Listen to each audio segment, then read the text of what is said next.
वह बात है ना, हम तो ऑलराउंडर मास्टर साहब ही हैं, जहाज भी उड़ा के उतार ना पाएंगे कर अगर कोई साथ है हम तो के उड़ा के, लेकिन उतरी कि ना उतरी हिम्मत। जितना बढ़िया मेहरारू के गीत हम गाते उतना नीक आपसे ना आए। अरे जो जवन काम मेहरारून के बनावल वो मेहरारूए कर सके। कहता नहीं कि हमारा हर काम अलग होला।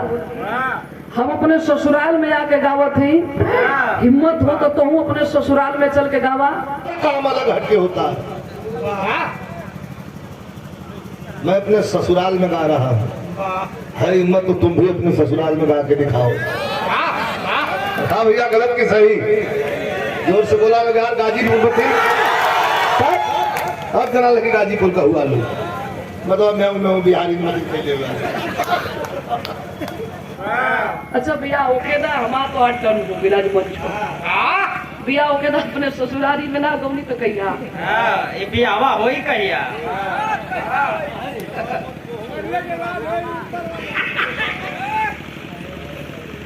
पागल हुआ लोगन। अरे वही तुम बताई भाई। हमारे यहाँ आवाज से लेके ना हथियार राइफल भैया ऐसे खुलेला वैसे खुलेला, ऐसे करला वैसे करला, हम लेके चढ़ा के जितना गोलियां रहे कोई बरवा मार के धड़ा धड़ा उड़ा दे। कल भैया चला ले हुआ हमका, हम पोके भी मार सकीला लेकिन ना हमारे हम गोया है। हमका बकर बकर तब से कहत हुआ कि हमारा राइफल ऐसे खुली ऐसे चली, हमका ऐसा कितना भूसा में धैल सर गए। आवा हाँ मूर्छा में छुटबे न करे। अब एक दिन कको मतवा लोहा के भाव बेच देता, हमका रहता पड़ल रहता लड़का का कम भूसा टरत के पास जाते कहे कि हमन का बहा पैसा भी रहा। जोरदार ताली बजा के आप लोगों स्वागत करी। ये विजयलाल जी के बड़ी भाभी है, बड़ा विजयलाल जी के सेवा करेली। अब समझ ला कि घर के मलकाई ने है ये। पहले हम पहिरा दी, एक बाद इनसे हम पहिरा।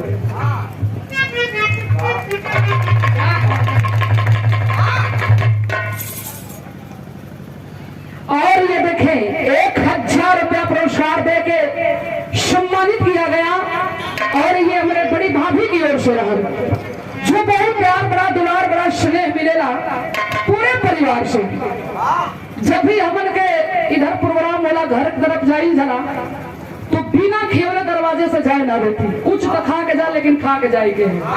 यहाँ भी बड़ा सम्मान मिले। और आपके यहाँ नैहर हो, हम पहले ही बतौनी कि हमन के घरेलू कार्यक्रम है। ये पुरस्कार नहीं हमारे लिए आपके आशीर्वाद हो। भाभी जी के चरणों में रमन से भैया लोगों को प्राप्त। दाल में घी पड़ेला, एक थरिया घी लेके और इनमें 1 चम्मच दाल डाल के बाद कौन काम करे थे।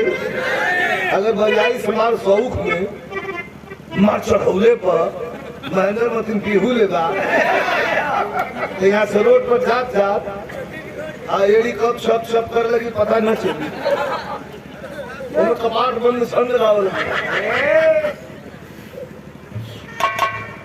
आज से मेरा भैया ठीक है क्या हो फोन करके। अरे यार अशोक में कमी ना है, अशोक सुनने में परेशान है। पहले ना सुन ला जो 19-20 मत ठीक करा, और कोई जवाब थोड़ो जिला में देखिए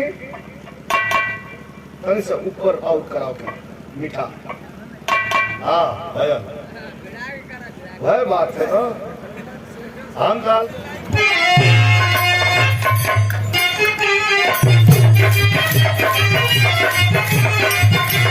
मास्टर जी बहुत प्यार करे वाला लड़का बहुत दुखी था।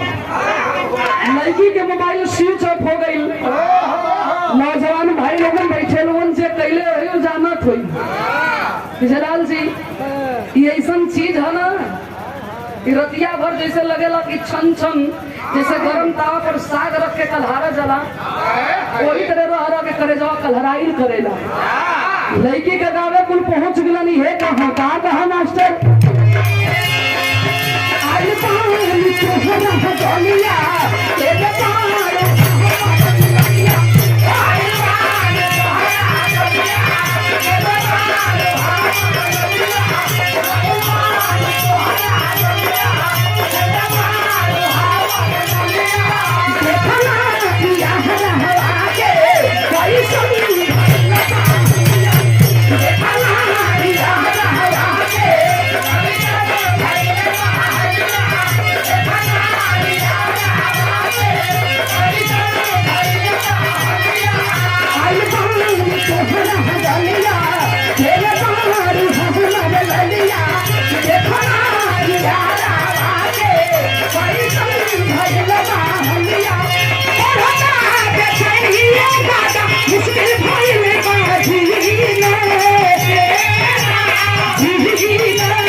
कहे क्या कहे मास्टर